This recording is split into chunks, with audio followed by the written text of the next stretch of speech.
Assalamualaikum warahmatullahi wabarakatuh. Perkenalkan, nama saya Sudarsi dengan NIM 859412116 dari UPBJJ Universitas Makassar. Pada kegiatan kali ini saya akan melakukan praktikum tentang optik, dalam hal ini cermin cembung dan cermin cekung. Baik, untuk tujuan praktikum kali ini yang pertama, mengamati, membedakan sifat-sifat bayangan apakah dia nyata atau maya, tegak apa terbalik, diperbesar atau diperkecil, yang dibentuk oleh permukaan cekung sendok sebagai analogi cermin cekung pada berbagai jarak objek. Kemudian yang kedua, mengamati sifat-sifat bayangan apakah dia tegak atau terbalik, diperkecil, yang dibentuk oleh permukaan cembung sendok sebagai analogi cermin cembung pada berbagai jarak objek. Kemudian yang ketiga, memahami secara kualitatif prinsip dasar pembentukan bayangan pada cermin lengkung. Baik, berikut praktikum yang saya lakukan.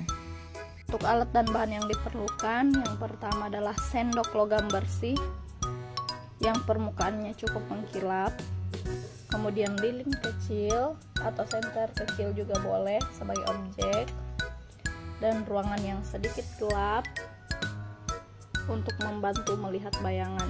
Jangan lupa layar untuk melihat bayangannya. Pada saat pengamatan cermin cekung, bagian dalam sendok ini berfungsi sebagai analogi cermin cekung. Pengamatan menunjukkan bahwa sifat bayangan yang terbentuk oleh cermin cekung sangat bergantung pada posisi objek relatif terhadap cermin. Ketika objek sangat dekat antara fokus dan cermin, hasil yang terlihat, bayangan terlihat tegak dan diperbesar. Sedangkan ketika objek agak jauh antara pusat kelengkungan dan fokus, maka hasil yang terlihat, bayangan terlihat terbalik dan diperbesar. Sedangkan ketika objek sangat jauh, lebih jauh dari pusat kelengkungan, hasil pengamatannya, bayangan terlihat terbalik dan diperkecil. Pada pengamatan cermin cembung, bagian luar sendok berfungsi sebagai analogi cermin cembung. Pengamatan menunjukkan bahwa sifat bayangan yang terbentuk oleh cermin cembung bersifat konsisten, tidak peduli posisi objek. Ketika objek sangat dekat atau menjauh, hasil pengamatannya selalu terlihat tegak dan diperkecil. Jadi bayangannya selalu terlihat tegak dan diperkecil. Ini adalah karakteristik utama dari cermin cembung. Dari pengamatan ini dapat disimpulkan bahwa cermin cekung memiliki kemampuan untuk menghasilkan berbagai jenis bayangan, tegak atau terbalik, diperbesar atau diperkecil, tergantung pada posisi objek yang menunjukkan sifatnya sebagai cermin konvergen atau mengumpulkan cahaya.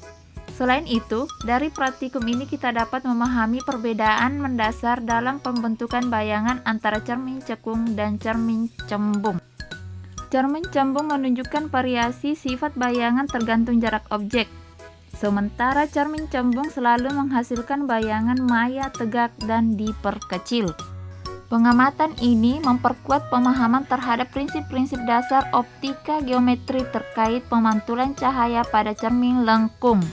Baik, itulah tadi praktikum yang saya lakukan. Sampai bertemu di praktikum selanjutnya. Assalamualaikum warahmatullahi wabarakatuh. Bye-bye.